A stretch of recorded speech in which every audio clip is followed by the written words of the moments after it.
Parler sur la dispensation de la grâce ou le temps de l'Église. La dispensation de la grâce ou le temps de l'Église. Je vous ai dit que nous organisons ce séminaire avec un certain nombre de buts. Parmi les objectifs que nous sommes en train de poursuivre, nous voulons à ce que chacun de nous arrive à comprendre les 7 grandes dispensations.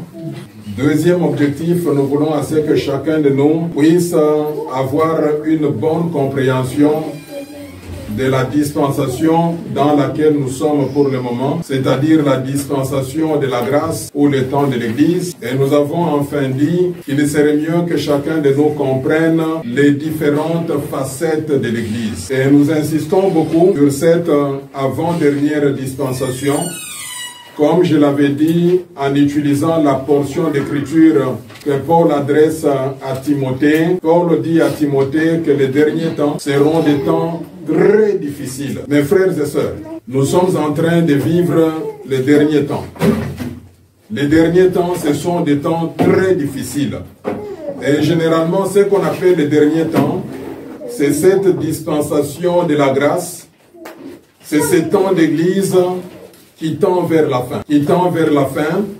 Et ces temps difficiles sont caractérisés généralement par ce qu'on appelle la grande séduction. De nos jours, il y a une grande séduction. Et la séduction, vous la trouverez partout. Il y a même des serviteurs de Dieu qui s'amènent avec la Bible, mais ce qu'ils agissent est contrairement à la parole de Dieu.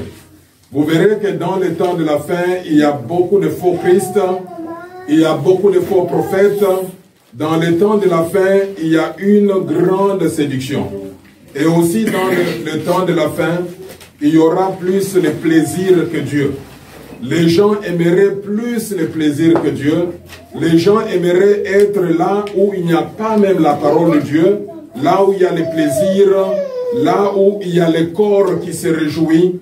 Les gens aimeraient être là-bas plutôt que suivre la parole de Dieu. Les temps de la fin sont également caractérisés par ce qu'on appelle l'apostasie. Et c'est très grave. L'apostasie, c'est l'abandon de la foi, mais pas de la confession. C'est-à-dire, on peut garder sa Bible, on peut se promener avec sa Bible, on peut donner la formule au nom de Jésus-Christ, mais on a déjà tout abandonné.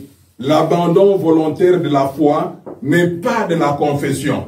On peut s'habiller comme un pasteur avec un col pastoral, mais on a déjà renié Christ. On peut avoir dans sa bouche la formule au nom de Jésus, la formule Alléluia, la formule sœur, frère en Christ, mais la foi chrétienne, on l'a déjà reniée.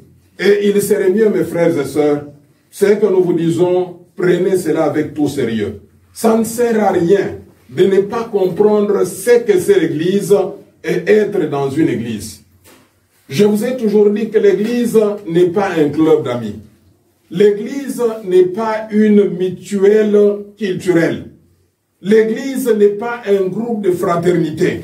L'Église n'appartient pas au pasteur Kassongo. L'Église n'appartient pas au pasteur Higuette, mais l'Église appartient à Jésus-Christ.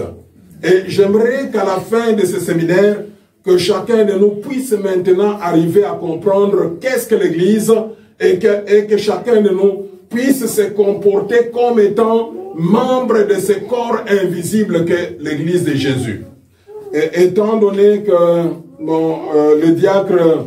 le diacre Abraham m'a pris beaucoup de temps, je ferai de mon mieux pour m'attarder sur 3 versets. Mais je vous ai exhorté depuis le samedi passé qu'il serait mieux que chacun de vous lise Apocalypse du 1er chapitre au 3e chapitre. J'aimerais vérifier qui est celui-là qui a fait cette lecture. Qui a fait la lecture d'Apocalypse chapitre 1er, chapitre 2e et chapitre 3, qui les manifeste. Gloire à Dieu, que Dieu vous bénisse. Et les autres, faites un effort. Faites un effort, prenez votre Bible, lisez Apocalypse chapitre 1er, lisez Apocalypse chapitre 2 et lisez Apocalypse chapitre 3. Puisque c'est cela notre texte de base, nous allons tourner autour de ces 3 chapitres. Et pour ce soir, j'aimerais qu'on me fasse la lecture, qu'on me lise Apocalypse chapitre 1er. On va me lire 3 versets et nous allons aborder les 3 versets plus en détail. Nous sommes dans Apocalypse chapitre 1er. Vous me lisez le premier verset, lisez-moi également le 9e verset et enfin lisez-moi le dernier verset, c'est-à-dire le verset 20. Apocalypse chapitre 1er, premier verset, 9e verset et 20e verset. Apocalypse chapitre 1, le premier verset. Ce livre contient la révélation que Jésus-Christ a reçue. Dieu la lui a donnée pour qu'il montre à ses serviteurs ce qui doit arriver bientôt. Le Christ a envoyé son ange à Jean, son serviteur, pour lui faire connaître cela. Verset 9. Moi, Jean, je suis votre frère et votre compagnon dans la détresse, le règne et la persévérance dans l'union avec Jésus. J'ai été exilé sur l'île de Patmos à cause de ma fidélité à la parole de Dieu et à la vérité révélée par Jésus. Verset 20. Voici quel est le sens mystérieux des 7 étoiles que tu vois dans ma main droite et des 7 lampes d'or. Les 7 étoiles sont les anges des 7 églises et les 7 lampes sont les 7 églises. Tu peux prendre encore le premier verset, le 9e, etc.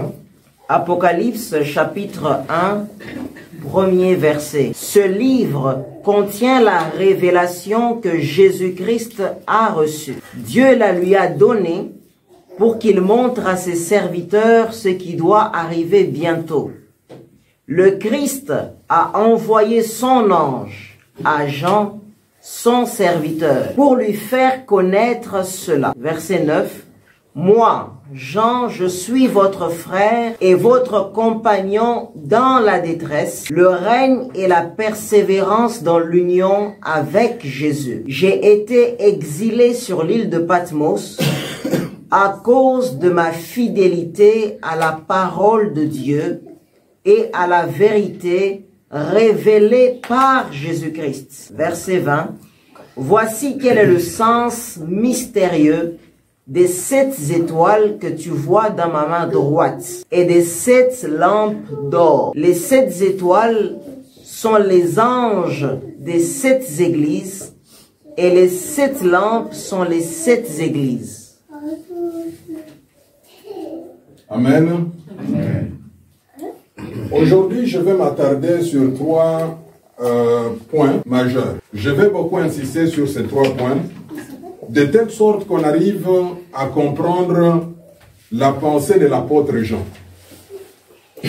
L'apôtre Jean se trouve dans une île qu'on appelle l'île de Patmos. Vous savez, l'île, c'est un petit territoire généralement encerclé par l'eau. Et les Romains l'ont utilisé comme une prison. C'est-à-dire, lorsqu'ils arrêtent quelqu'un, étant donné qu'ils tiennent à ce que la personne ne s'échappe pas, la personne ne s'évade pas, on prend cette personne avec une barquette, on l'amène sur l'île.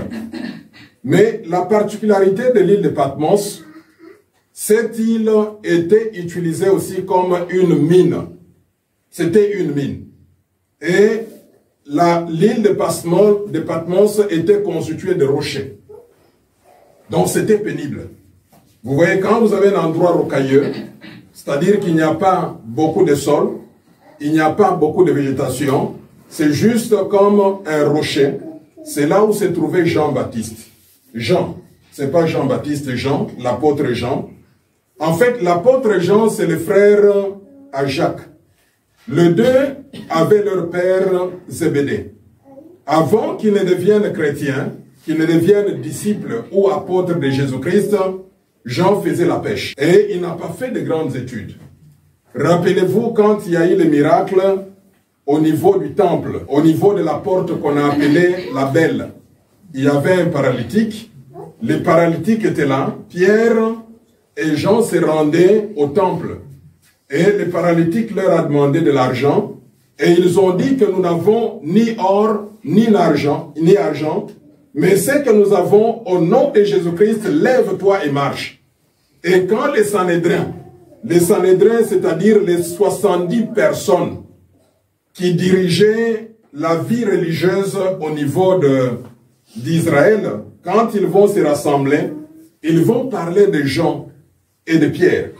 Ils diront que ce sont des gens sans éducation. C'est-à-dire quand on les compare à Nicodème. Nicodème était un docteur de la loi.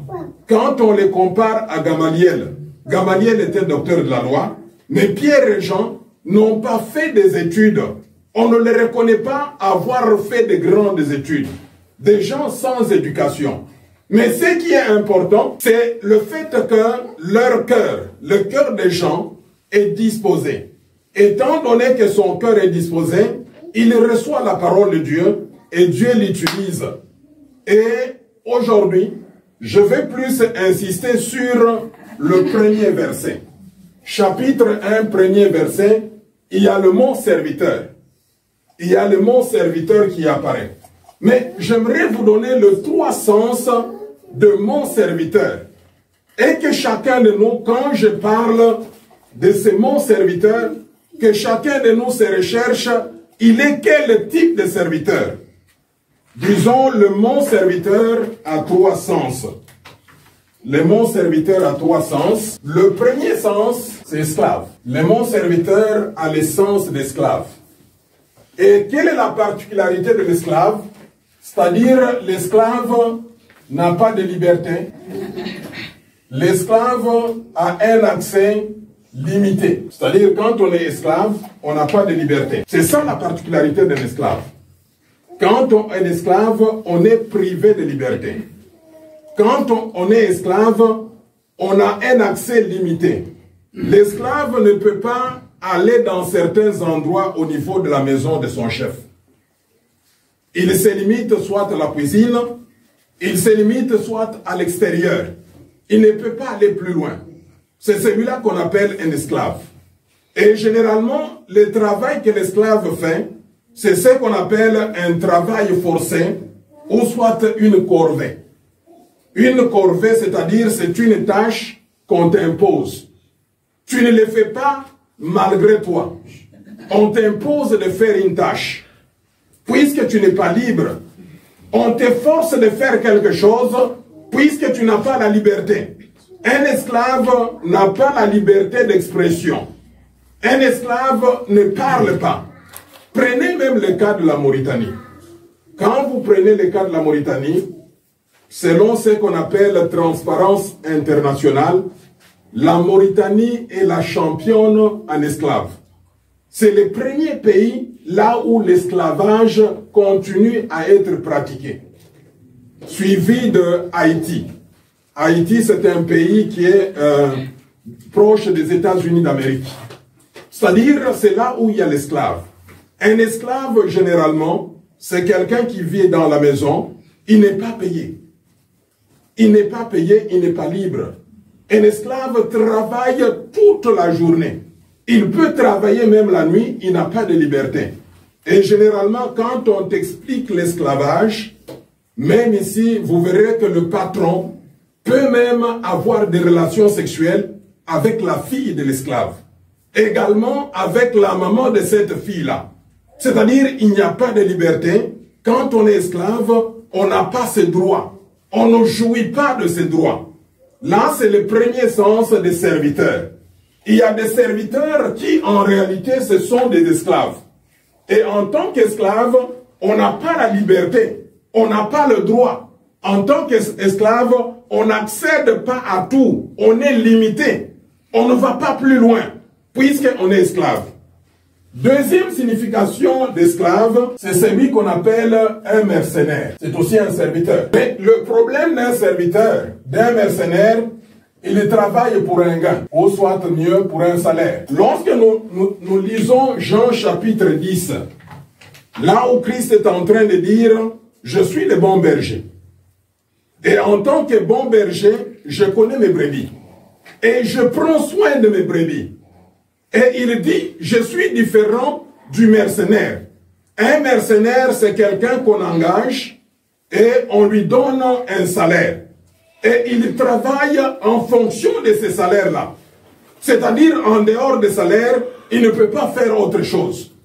Et généralement, quand on est mercenaire, on est différent d'un véritable serviteur.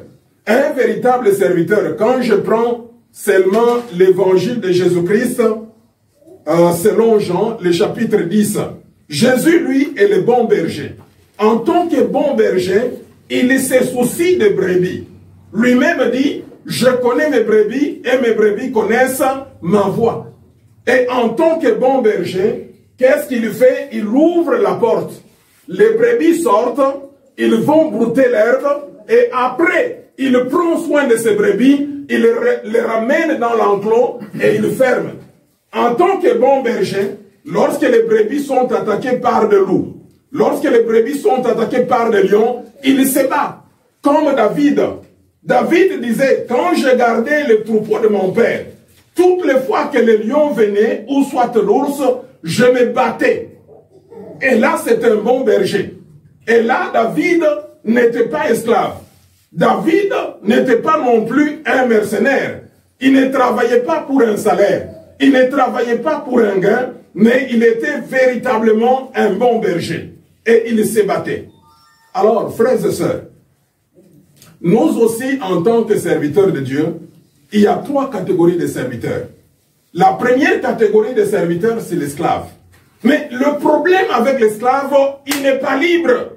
Le problème avec l'esclave, il a un accès limité. Et le problème avec le mercenaire, lui travaille pour un salaire. C'est comme de nos jours, il y a des pasteurs qui travaillent pour un salaire. Et ils se battent. Pour lui, la parole de Dieu, c'est tout sauf rien. Et généralement, ce sont ces serviteurs de Dieu et ces servantes de Dieu qui introduisent ce qu'on appelle l'hérésie. Tout est fait en fonction de l'argent. On vend de l'eau, on vend l'huile d'onction, on crée beaucoup de choses. Il y a même des consultations qui se payent. Il se pourrait que peut-être parmi vous, vous êtes allé aussi voir de telles officines, consulter de tels pasteurs qui vous disent que pour la prière de délivrance, vous allez payer 1000 ouguiyas. Oh, vous avez beaucoup d'argent pour dépenser. Hein?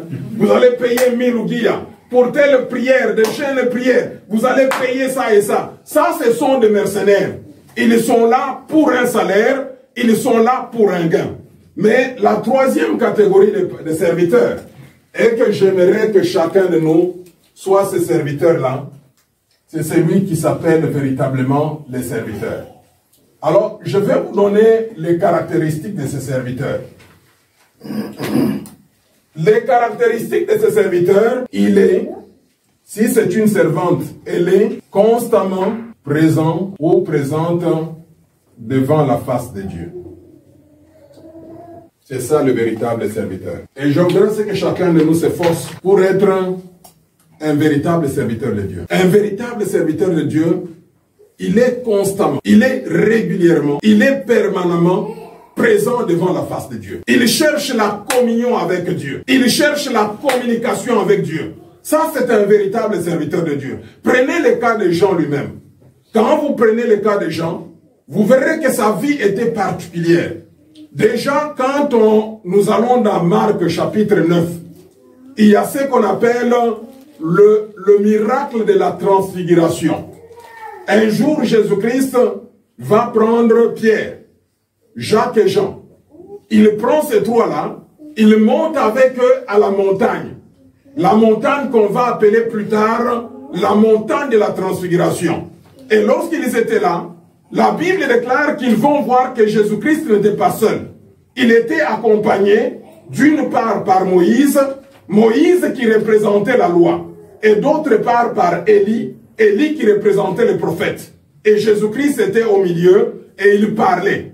Vous verrez que certains auteurs, certains évangélistes disent qu'il parlait de son voyage vers Jérusalem. Et rendez-vous compte que c'était le dernier voyage de Jésus. Il partait à Jérusalem pour qu'il soit sacrifié là-bas. Et il était en train de parler avec les deux là. Et quand Jean, lui, était là, Jean en tant que serviteur, c'est-à-dire un véritable serviteur, quelqu'un qui est constamment dans la présence de Dieu. Jean était là. Et quand ils étaient là, Pierre a été emporté. Dépassé par les événements, Pierre a dit, construisons trois tentes. Une tente pour Moïse, une autre pour Élie, et la troisième tente pour Jésus. Mais Dieu n'a pas agréé cette idée. La Bible déclare qu'il y a eu une nuée. La nuée était là, et la voix se fit entendre. La voix se fit entendre disant, celui-ci est mon fils bien-aimé, écoutez-le. Et quand ils ouvrent les yeux, Moïse est porté disparu, également Élie est porté disparu. Pour dire qu'en tant que véritable serviteur de Dieu, nous n'avons qu'un seul maître. Nous ne servons plus Élie. Nous ne servons plus Moïse. Nous ne sommes pas là pour la loi. Nous ne sommes pas là pour les prophètes. Mais nous sommes là pour Jésus-Christ, le Fils unique de Dieu. Celui-ci est mon Fils bien-aimé. Écoutez-le. Et là, c'est un véritable serviteur. Un véritable serviteur n'est pas un esclave. Il y a certaines personnes qui servent Dieu comme des esclaves. Il faut vous pousser. Il faut qu'on vous écrive. Il faut qu'on vous appelle. Il y a certaines personnes qui viennent ici, comme qui dirait, venant faire une corvée. Si vous faites cela, vous êtes des malheureux. Si vous faites cela, vous êtes des malheureux. Soyez libres. Travaillez pour Jésus-Christ. N'attendez pas que Kassongo vous appelle. N'attendez pas que Huguette vous appelle. Mais venez vous-même avec votre propre gré. Dieu n'a pas besoin de serviteurs esclaves. En tant qu'esclave, un jour on va vous libérer. Vous savez qu'après 7 ans, on libérait les esclaves. On va vous libérer. Vous n'allez pas rester dans la présence de Dieu. Dieu n'a pas besoin des esclaves. Et le travail de Dieu, ce n'est pas un corvée. Ce n'est pas une corvée comme on vous force. Certaines personnes, même pour chanter, même pour prier, même pour venir entendre la parole de Dieu, on vous force. Et d'ailleurs, c'est gratuit. Est-ce que vous payez en venant ici? On vous a déjà demandé l'argent pour avoir écouté la parole de Dieu. C'est pour votre bien. Ne soyez pas comme des esclaves. Ne soyez pas également des mercenaires. Un mercenaire, c'est quelqu'un qui travaille pour un gain. Quand vous voyez qu'il y a votre intérêt, c'est alors que vous venez. Moi, j'ai beaucoup souffert. Quand j'étais au Congo, je crois que j'ai rendu mauvais service à beaucoup de gens. Comme j'étais directeur d'une organisation internationale, il y a des gens qui venaient juste pour qu'ils cherchent du travail auprès de moi. Ça, ce sont des mercenaires. Ne soyez pas mercenaires. Ne travaillez pas pour un gain. Ne travaillez pas pour un salaire. Mais soyez véritablement des serviteurs. Un serviteur de Dieu, il est constamment dans la présence de Dieu. Prenez le cas des gens. Le deuxième cas. Quand nous sommes dans le jardin de Gethsémane, Jean est présent. Vous allez vous rappeler, Jésus-Christ a pris tout le monde, tous les 12. Et il avance, à une certaine distance, il laisse les 9. Les Thomas, les Barthélemy, les Philippe, il les laisse là-bas. Il prend encore le 3. Le 3 qui était l'équipe restreinte de Jésus. Mes frères et sœurs, aimons être dans l'équipe restreinte de Jésus. Quand Jésus veut travailler, il faut qu'il recoure à toi. Mais pour que tu sois dans l'équipe restreinte de Jésus, il faut être véritablement un serviteur. Il prend encore le 3. Pierre était là. Jacques était là et Jean. Il avance avec eux. Il avance avec eux. Il commence à prier. Il commence à prier. Quand il rentre, il dit, le corps, la chair est faible, mais l'esprit est disposé. Vous n'avez pas su faire avec moi 1 heure dans la prière. Jean était là. Un véritable disciple, il est constamment dans la présence de Dieu. Prenez également la croix. Quand tout le monde a fui, Pierre a fui. Pierre a fui déjà. Dans la cour de Caïphe, quand la servante, c'est-à-dire, d'ailleurs la Bible dit, la petite servante, elle n'était même pas vieille. Elle était petite, comme par exemple Arlette. Regarde Pierre, il dit, toi aussi, la manière dont tu as été avec Jésus. Une grande personne comme Pierre, il a commencé même à jurer. Moi, je ne connais pas ce monsieur-là. Je ne le connais pas. Et le coq va chanter. Le coq va chanter et Pierre va pleurer amèrement. Pierre n'était pas là. Mais Jean était là à la croix. Vous allez vous rappeler qu'il était très courageux. Et d'ailleurs, les commentateurs disent, Même dans les évangiles, quand on parle de quelqu'un, un jeune qui suivait, c'était lui Jean. C'est lui qu'on avait arraché l'habit et il était resté nu. C'était Jean. Jean était courageux. Un serviteur, il est constamment dans la présence de Dieu. Il est là à la croix. Quand Jésus-Christ s'adresse à sa mère, à Marie, femme, voici ton fils. Qui est ce fils-là? C'est Jean. Un serviteur de Dieu, il est constamment dans la présence de Dieu. En tant que serviteur et servante de Dieu, aimons être constamment dans la présence de Dieu. Constamment dans la présence de Dieu ne veut pas dire tout simplement être dans la prière. Ça fait partie aussi de ça. En tant que serviteur et servante de Dieu, soyons dans la prière. Soyons dans l'étude de la Bible. Soyons dans la méditation de la Bible. Soyons dans toutes les activités de Dieu. Soyons dans les séances de prière. Soyons dans les réunions d'études bibliques en tant que serviteurs et servantes de Dieu. J'aimerais assez qu'on change notre façon de voir les choses. On ne peut pas prétendre être serviteur de Dieu et être loin de la présence de Dieu. Ça ne marche pas. Ça ne marche pas. Si nous voulons être véritablement des serviteurs et servantes de Dieu, nous devons être constamment, régulièrement, permanemment dans la présence de Dieu. Je passe au verset 9. Est-ce qu'on peut me lire le verset 9? Apocalypse chapitre 1, verset 9. Moi, Jean, je suis votre frère et votre compagnon dans la détresse, le règne et la persévérance dans l'union avec Jésus. J'ai été exilé sur l'île de Patmos à cause de ma fidélité à la parole de Dieu et à la vérité révélée par Jésus-Christ. Ça, c'est très profond. Jean est en train de dire ceci. C'est pas ici.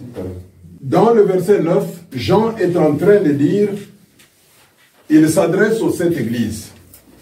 Donc, il est en train de s'adresser aux 7 églises d'Asie. Ça, ce sont les 7 églises d'Asie. Jean s'adresse à ces 7 églises, c'est-à-dire qu'il y a l'église d'Éphèse, il y a l'église de Smyrne, il y a l'église de Pergame, il y a l'église de Thyatire, il y a l'église de Sardes, il y a l'église de Philadelphie, et enfin l'église de Laodicée. Ça, c'est un chandelier d'or. Un chandelier, c'est tout simplement porte-lumière. C'est comme une lampe. Une sorte de lampe. Et le 7 églises, je vous avais dit, n'oubliez pas que nous sommes dans le livre d'Apocalypse. Dans le livre d'Apocalypse, l'auteur utilise les chiffres, il utilise les couleurs, il utilise les symboles. Mais quand on parle de 7, le chiffre 7 veut dire tout simplement plénitude ou complet. En d'autres termes, Jean est en train de parler de l'église universelle. De cette église ici d'Asie, pour le moment, ça se trouve au niveau de Turcs, la Turquie. Ça se trouve au niveau de la Turquie pour le moment. De cette église d'Asie.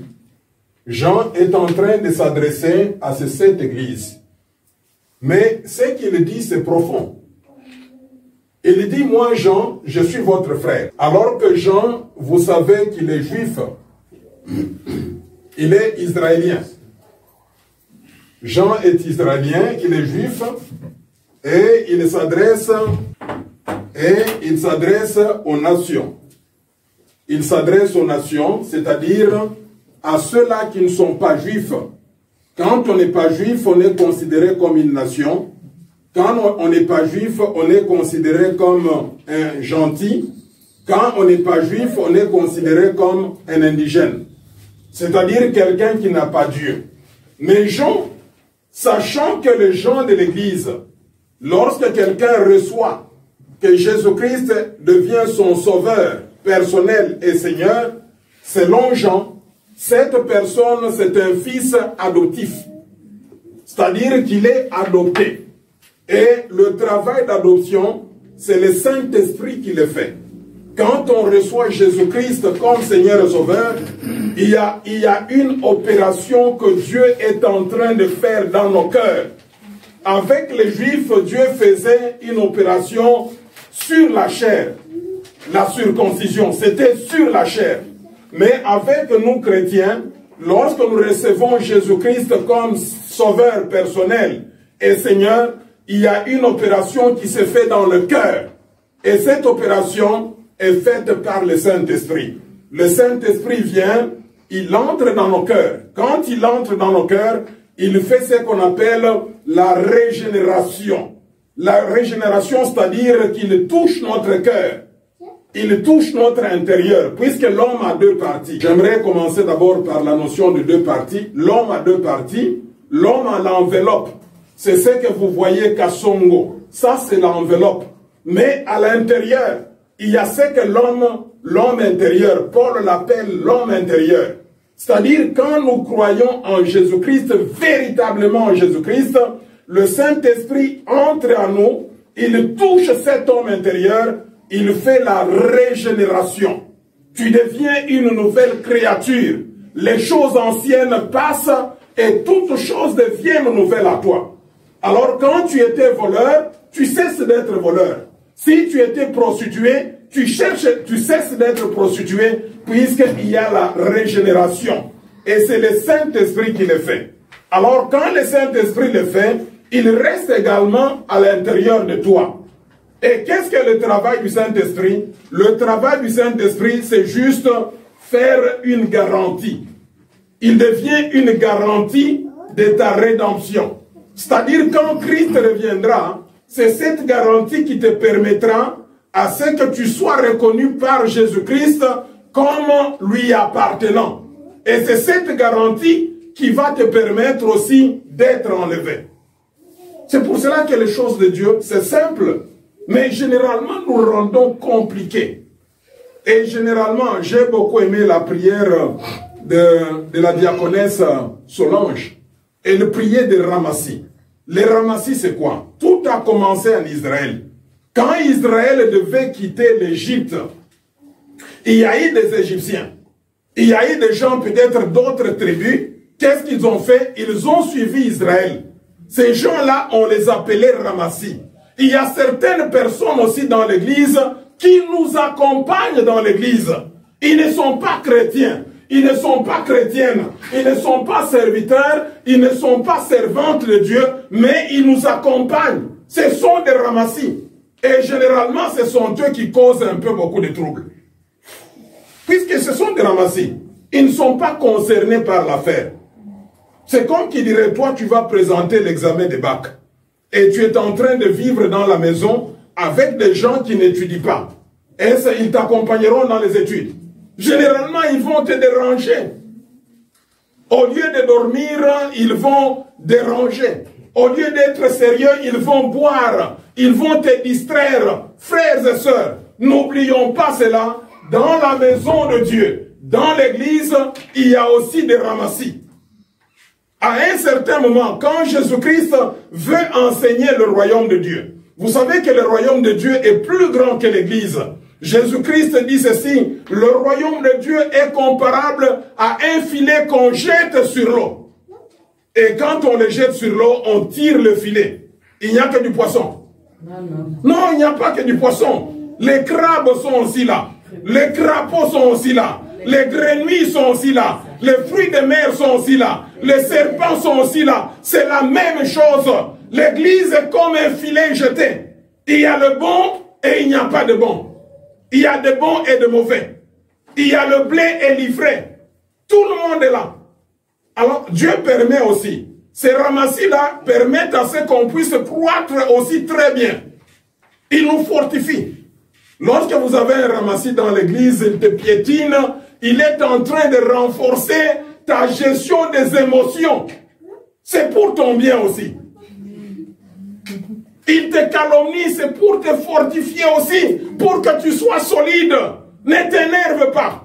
Dis seulement Dieu merci. Amen. Dieu merci. Et ça nous permet de croître. Il y a d'autres personnes qui vous insultent. Moi, j'ai travaillé avec quelqu'un qui nous avait insulté. Oh, je me rappelle de ce monsieur-là. On était dans la prière. Tellement que lui, il était trop strict. Et finalement, tout le monde commençait à dire, ça se dit bien en Swahili, ma langue. On disait que ce monsieur ici se comporte, c'est comme qui dirait, Jésus-Christ après avoir tété, chez Marie, il lui a laissé le sein là. Et c'est lui qui est venu après. Il est très strict. Un jour, en quittant, il nous a insultés. Je garde ces insultes-là. Il nous a beaucoup insultés. En fait, ça nous a aidés à croître aussi. C'est la même chose dans la maison de Dieu. Alors, je disais que Jean a compris. Jean a compris que, à travers l'œuvre de Jésus-Christ sur l'autel de la croix de Golgotha, Dieu a fait un travail extraordinaire. Dieu a mis ensemble les nations et les Juifs au point que nous sommes devenus un seul royaume. C'est pour cela que Paul a repris cela. Quand vous lisez Paul au Galates chapitre 3 et le verset 29, Paul dit quoi? En Christ Jésus, nous sommes un. Et il commence à citer. Il dit, en Christ Jésus, il n'y a ni grec ni juif. Mes frères et sœurs, en Jésus-Christ, on n'a pas des Ivoiriens. En Jésus-Christ, on n'a pas de Congolais. En Jésus-Christ, on n'a pas de Sénégalais. On n'a pas de gens de Guinée-Bissau. On n'a pas de Tchadiens. On n'a pas de Togolais. En Christ Jésus-Christ, nous sommes un. C'est-à-dire, fini les problèmes de nationalité. Jésus-Christ nous a sauvés. Et quand il nous a sauvés, lui, Ivoirien, devient chrétien, et moi, Congolais, je deviens chrétien, et tous deux, nous sommes chrétiens. Amen. Mais il y a des gens qui ne comprennent pas. Et même dans l'église, les gens ont des stratégies de païens. Les stratégies de députés. Vous savez, un député, quand je suis élu député de Yopougon, je ne serai là que pour parler en faveur de Yopougon. Quand je suis élu député de Dakar, je ne parlerai que de Dakar. Quand je suis élu député de Lomé, je ne parlerai que de Lomé. Non! Cela ne doit pas être la pratique dans l'église. Puisque dans l'église de Jésus, nous sommes tous un. Amen. Il n'y a ni juif ni grec. C'est-à-dire ni juif ni grec. Il n'y a pas de race. Il n'y a pas de nationalité. Il n'y a pas de tribu.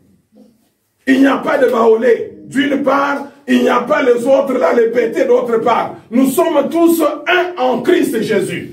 Et il dit également, en Christ Jésus, il n'y a ni homme libre ni esclave. Que tu sois directeur, c'est là où tu es le directeur. Mais ici, dans l'église, on est ensemble. Et les domestiques et les patrons. On est ensemble et l'esclave et l'homme libre. En Christ Jésus, il n'y a pas d'homme libre et d'esclave. Et il dit également, en Christ Jésus, il n'y a ni homme ni femme. Jean a compris cela. Et il pèse ces mots. Il dit, moi Jean, votre frère. Il s'adresse aux Asiatiques. Moi Jean, votre frère. Et puis par après, il dit, votre compagnon. Le mot compagnon ici veut dire tout simplement quelqu'un qui prend part. Quelqu'un qui prend part, c'est-à-dire quelqu'un qui participe.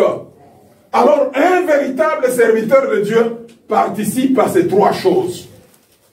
Un véritable serviteur de Dieu prend part à ces trois choses. La première chose, il prend part aux tribulations. Mes frères et sœurs, moi je me dis de nos jours, on a un problème sérieux. Nous avons un évangile qui n'est pas correct. Nous avons un évangile qui n'est pas correct. Moi je l'appelle américanisation. C'est ce qu'on appelle l'évangile de prospérité. Les gens ont tendance à dire, quand on devient chrétien, on ne peut pas souffrir. Quand on devient chrétien, on doit être bien. On doit avoir un véhicule. On doit avoir une moto. On doit avoir une maison. Je ne refuse pas cela. Un chrétien peut l'avoir, tout comme un chrétien ne peut pas l'avoir. Mais quand on est serviteur de Dieu, on a part aux tribulations. Les tribulations, ce sont des souffrances. Chacun de nous a sa manière de souffrir. Il y a ceux-là qui souffrent, peut-être qu'ils ont des problèmes spirituels. Il y a ceux-là qui souffrent, peut-être ils n'ont pas le bien matériel. Chacun de nous a part à des tribulations. Christ lui-même nous a dit, rappelez-vous de la question que Pierre lui avait posée. Un jour, Pierre lui pose la question, Seigneur, qu'adviendra-t-il pour nous qui avons laissé nos femmes? Nous avons laissé nos conjoints. Nous avons laissé nos maisons, nos occupations. Quelle était la réponse de Jésus-Christ? Jésus-Christ a dit ceci. Dans le monde présent, Dans les siècles présents, vous aurez au centuple. C'est ce que les gens aiment. Les gens s'arrêtent seulement par là. Vous aurez au centuple. Mais quand vous lisez très bien le verset, Jésus-Christ dit quoi? Vous aurez au centuple et des tribulations. Mes frères, nous sommes appelés à souffrir. Quand je vois beaucoup parmi nous ici, vous êtes encore jeunes.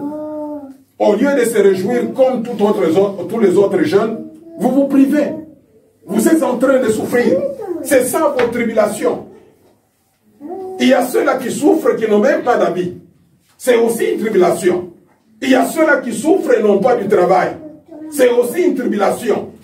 Non, Jean dit que moi, Jean, votre frère et votre compagnon, c'est-à-dire quelqu'un qui doit prendre part, en tant que véritable serviteur de Dieu, nous prenons part à des tribulations. Deuxièmement, nous prenons part au royaume.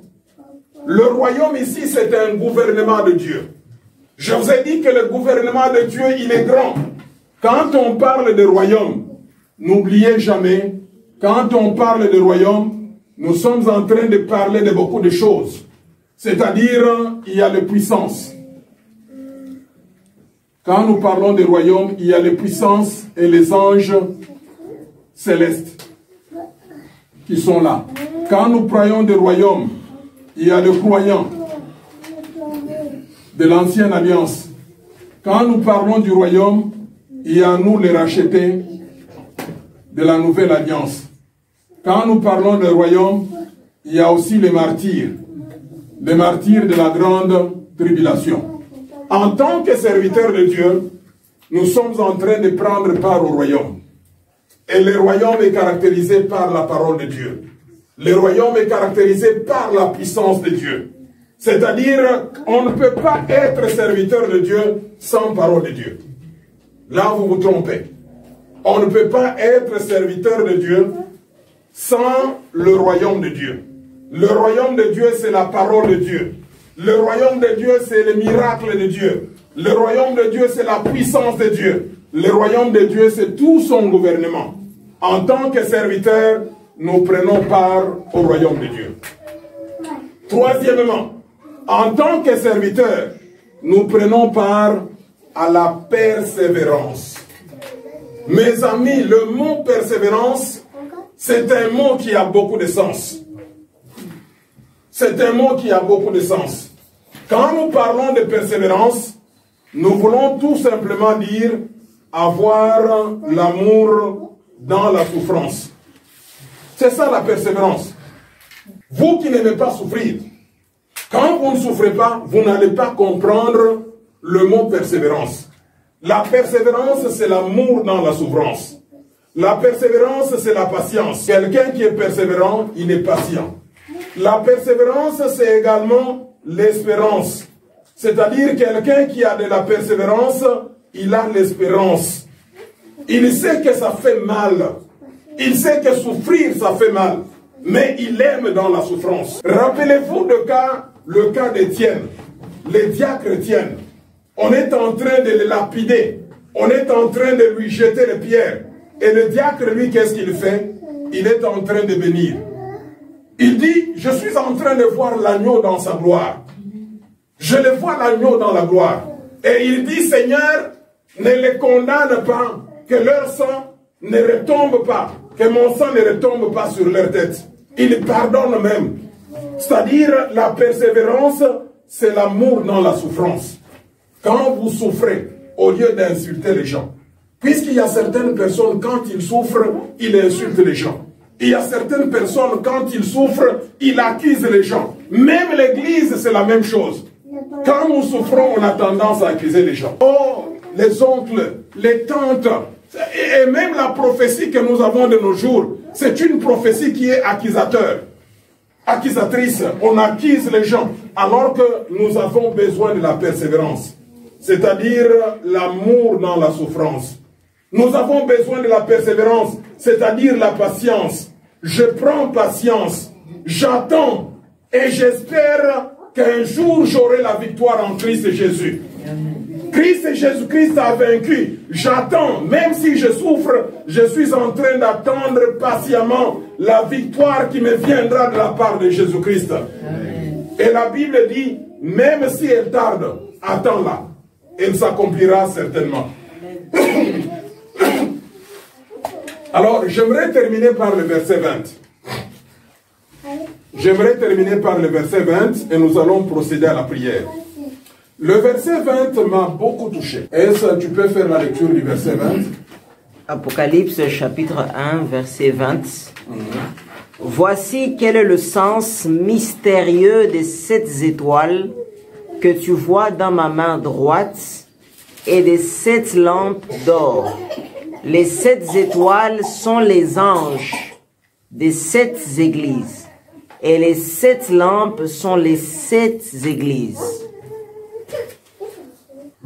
J'ai beaucoup aimé. J'ai beaucoup aimé.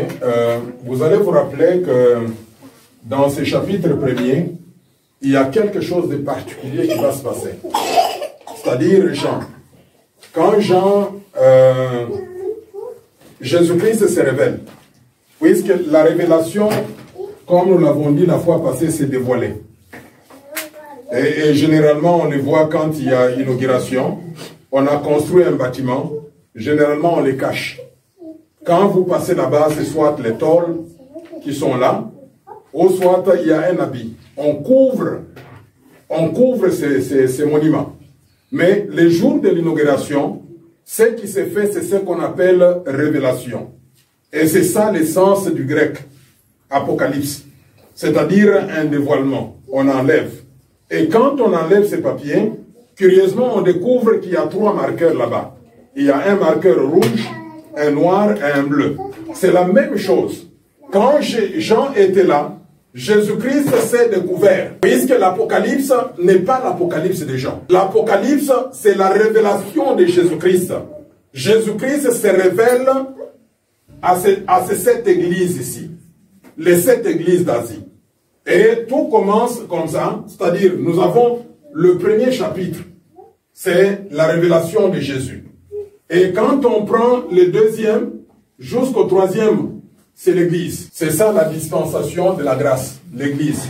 Quand on prend déjà du 4e jusqu'au 19e verset, il y a la grande tribulation. Et puis on vient, verset 20, 19, une partie et 20, il y a ce qu'on appelle le retour de Jésus, avec la guerre qui va suivre. Et puis quand on voit 20, il y a le grand trône blanc. Et puis 21, 22, il y a l'éternité. C'est-à-dire, il y a les nouveaux cieux, la nouvelle terre et la nouvelle Jérusalem. Alors, Jésus-Christ se révèle. Quand Jésus-Christ se révèle, dans le verset 20, le dernier verset du premier chapitre, la Bible dit ceci. Quand Jean avait vu Jésus, il avait vu que dans le mai de Jésus, il tenait cette étoile. Dans le mai de Jésus, il tenait cette étoile. Et puis, il a vu quelque chose, que Jésus-Christ s'est promené au milieu de 7 chandeliers d'or. Et l'apôtre Jean reçoit maintenant le sens, la signification de cela. Les 7 étoiles qui sont entre les mains de Jésus, ce sont les 7 anges de l'église. C'est-à-dire, chaque église a un ange. Chaque église a un ange. Un ange doit être compris comme étant un messager. Un messager, c'est-à-dire, nous prenons ici l'exemple. Au niveau de Nec, il doit y avoir un ange. L'ange de Nec. Au niveau de Fama, il doit y avoir un ange. Ce sont les 7 étoiles qui étaient dans le mai de Jésus. Et quand Jésus-Christ va parler maintenant aux églises, il ne s'adresse pas à l'ensemble de l'église. Au contraire, il s'adresse à l'étoile de l'église, à l'ange de l'église. Quand vous prenez à partir du chapitre 2 jusqu'au chapitre 3, vous verrez écrit à l'ange de l'église d'Éphèse, écrit à l'ange de l'église de Smyrne. Les 7 étoiles signifient les 7 anges de l'église. Ange veut dire messager. Ange veut dire responsable. Mes frères et sœurs, si Dieu permet à ce qu'on soit responsable de l'église, c'est une grâce. Et nous devons en être fiers, puisque notre vie n'est pas n'importe où, mais notre vie est entre les mains de Jésus. Et d'ailleurs, la Bible dit que les 7 étoiles ne se trouvent pas dans la main gauche de Jésus, mais elles se trouvent où c'est dans la main droite de Jésus. Vous savez que la main gauche est considérée comme la main de malédiction. Même dans l'islam, pour faire leurs grands besoins, ils utilisent quelle main? Ils utilisent la main gauche. On ne se nettoie pas avec la main droite, la main gauche. C'est la main de malédiction. Lorsque tu tends à quelqu'un la main gauche, c'est-à-dire tu les maudis. Mais les 7 étoiles ici, qui sont les 7 anges de l'Église, qui sont les 7 messagers de l'Église, ils sont dans la main droite de Jésus. Alors vous qui servez Dieu, vous qui êtes serviteurs et servantes de Dieu, soyez fiers de vous, puisque vous n'êtes pas entre les mains de n'importe qui, mais vous êtes entre les mains de Jésus. Et entre la main droite de Jésus. Un jour, Jésus-Christ a dit ceci: celui qui se trouve entre ma main, personne ne peut le ravir, personne ne peut le toucher. C'est-à-dire, soyez même fiers. Soyez fiers quand vous êtes serviteurs et servants de Dieu, puisque votre vie est cachée avec Jésus-Christ en Dieu. C'est-à-dire, pour toucher un chrétien, un serviteur de Dieu, ça prend beaucoup de temps. C'est comme vous avez une bouteille. Vous avez une bouteille, le cafard entre dans la bouteille, mais le coq est dehors. Est-ce le coq aura le cafard en question? C'est pas possible. Il n'aura pas. Puisque la vie du cafard est cachée dans la bouteille. Nous aussi, en tant que serviteurs et servantes de Dieu, notre vie est cachée avec Jésus-Christ en Dieu. C'est-à-dire, pour nous avoir, il faut d'abord avoir Dieu. Et pour nous avoir encore, il faut avoir Christ Jésus. Notre vie est cachée avec Jésus-Christ en Dieu. Celui qui se trouve entre les mains de Jésus, personne ne peut le toucher, personne ne peut le ravir. C'est le mystère qu'il a vu. Ça, c'est le mystère qu'il a vu. Le deuxième mystère qu'il a vu, il a vu un homme. D'ailleurs, lui-même a dit, je suis en train de voir quelqu'un qui a comme l'apparence d'un homme. Mais ce quelqu'un-là, il est en train de marcher au milieu de 7 chandeliers d'or. C'est pour vous dire ceci. Jésus-Christ est le souverain sacrificateur qui marche au travers de l'Église. C'est ça l'image. Et le rôle du sacrificateur dans le passé, le sacrificateur c'était l'unique personne qui pouvait entrer dans le tabernacle. Et il est en train de veiller à ce que la lampe ne s'éteigne pas. C'était son rôle. Rappelez-vous le papa de Jean-Baptiste, Zacharie, c'est ce qu'il faisait. C'était son tour d'entrer là-bas. Et quand il est entré là-bas, c'est juste veiller à ce que la lampe ne s'éteigne pas. C'est Jésus-Christ qui protège son église. Kassongo ne protège pas l'église. Iguette ne protège pas l'église. L'église est protégée par Jésus. Celui qui s'attaque à l'église s'attaque à Jésus. Celui qui touche l'église touche Jésus-Christ. D'ailleurs, c'est ce que la Bible déclare. Rentrez dans 1 Corinthiens chapitre 3. Vous êtes le temple de Dieu. Celui qui détruit le temple, il sera quoi? Il sera détruit. C'est la même chose. Il sera les chandeliers. Les chandeliers d'or, pour la signification la plus simple, c'est juste porter lumière.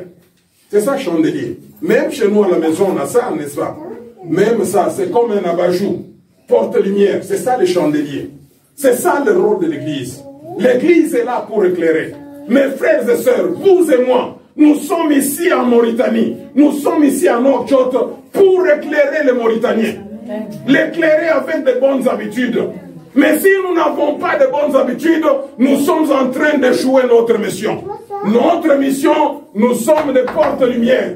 Nous portons la lumière de l'évangile. Chacun de nous doit luire. Là où tu travailles comme enseignant, tu dois luire. Là où tu travailles comme homme d'affaires, tu dois luire. Là où tu vas au marché, tu dois luire. Tu dois être porte-étendard. Tu dois porter la lumière de Jésus. Et Jésus-Christ, la Bible dit que le mystère était là. Il marchait au milieu des chandeliers d'or. C'est-à-dire Jésus-Christ marche au milieu de l'église. C'est-à-dire Christ doit être au centre. Quand vous entrez dans une église, on est en train juste d'applaudir pour un homme, même vous qui modérez, surtout vous les jeunes. Vous introduisez de feux étrangers dans l'église. N'applaudissez pas pour les hommes. Et généralement, vous nous trompez. Vous dites maintenant, nous allons applaudir pour Jésus pendant que l'homme de Dieu avance. Mais vous acclamez pour l'homme. N'acclamez jamais pour l'homme. L'église appartient à Jésus-Christ. Enlevez toutes ces fantaisies. Enlevez tous ces slogans que vous prenez sur Facebook, sur Internet. L'église appartient à Jésus. C'est Jésus-Christ qui marche au milieu des chandeliers d'or. Alléluia. On n'a pas besoin de ça. Pendant que l'homme de Dieu avance. Et non, il n'est rien. Ce n'est qu'un serviteur. Il est appelé à être constamment dans la présence de Dieu. Et je me rappelle la reine de Saba. La reine de Saba, après avoir visité le roi Salomon, il a dit, heureux sont les serviteurs de Salomon, puisqu'ils se tiennent constamment dans la présence de Salomon. Ils entendent la sagesse de Salomon. Et Christ dira ceci, ici il y a plus qu'un Salomon. Christ Jésus. Nous devons être constamment dans sa présence.